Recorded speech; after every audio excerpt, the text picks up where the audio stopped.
గతంలో ఇదే కాంగ్రెస్ పార్టీకి సంబంధించిన నాయకులు గూడా వాళ్ళ ఎలక్షన్ క్యాంపెయిన్‌లో అసలేం సంబంధం లేకపోయినా గూడా ఏడ్చిన సందర్భాలు మనం జూషినాం. అప్పుడు రేవంత్ రెడ్డి గారు గూడా ఏడ్చిండ్రు. ఏదో గుడికి పోయి అక్కడ ఏడ్చిండ్రు. అండ్ వాళ్ళకి పార్టీకి సంబంధించిన ఒక క్యాండిడేట్ గూడా ఎలక్షన్ క్యాంపెయిన్‌లో ఏడవడం జరిగింది. సో, ఏడుపుని వాళ్ళు ఆర్టిఫిషియల్ అనడము, డ్రామా అనడం ఫస్ట్ ఆఫ్ ఆల్ ఆమున్న సిట్యుయేషన్ ఏంటి? వారు రీసెంట్‌గా వాళ్ళ హస్బెండ్‌ని కోల్పోయారు. వాళ్ళ ఇంటికి పెద్ద దిక్కు అయిన ఒక సిట్టింగ్ స్థాయి ఎమ్మెల్యే గారు 3 సార్లు ఎమ్మెల్యేగా గెలిచి జూబ్లీహిల్స్ నియోజకవర్గంలో వారు ఉన్నారు. అండ్ వారి భర్తని వాళ్ళు కోల్పోవడంతోటి వారు అంటే అక్కడ ఆ సందర్భంలో అందరూ వారిని గుర్తు చేసుకునే క్రమంలో వారు ఎమోషనల్ అవ్వడం జరిగింది.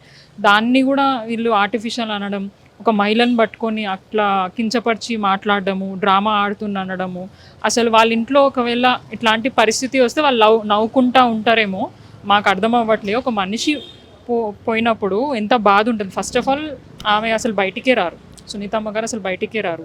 పొలిటికల్‌గా వాళ్ళ హస్బెండ్ ఎంత ఉన్నా గూడా వాళ్ళ మధ్యలో డిస్కషన్ ఎంత ఉన్నా గూడా వారెప్పుడు రాలే ఇన్ని సంవత్సరాల కాలంలో.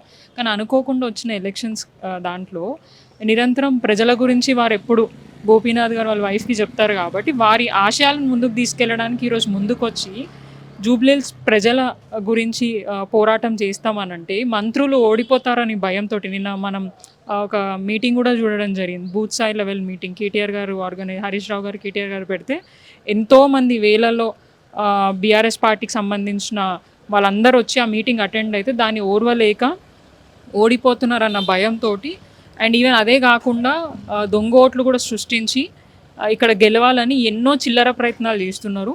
దీన్ని ప్రజలు గమనిస్తున్నారు. డెఫినెట్‌గా వారికి బుద్ధి చెప్పే విధంగా కూడా ఈ రిజల్ట్ ఉంటది. ఇట్లాంటి చిల్లర స్టేట్మెంట్స్ ఇచ్చే ముందు మీ ఇంట్లో కూడా ఆడపిల్లలు ఉంటారు. మీ ఇంట్లో కూడా ఇట్లాంటి సిచ్యువేషన్స్ వస్తాయి. వచ్చినప్పుడు ఎదుటోళ్ళు ఎట్లా కామెంట్ చేస్తారో అన్నది కూడా ఆలోచించుకోవాలి. చుట్టుపక్కల మహిళలు ఉన్నారు. మరి మాట్లాడేటప్పుడు పక్కన విజయలక్ష్మి మేయర్ గారు ఉన్నారు. మరి వాళ్ళది ఈ స్టేట్మెంట్స్‌ని యాక్సెప్ట్ చేస్తారేమో మరి నాకు తెలీదు.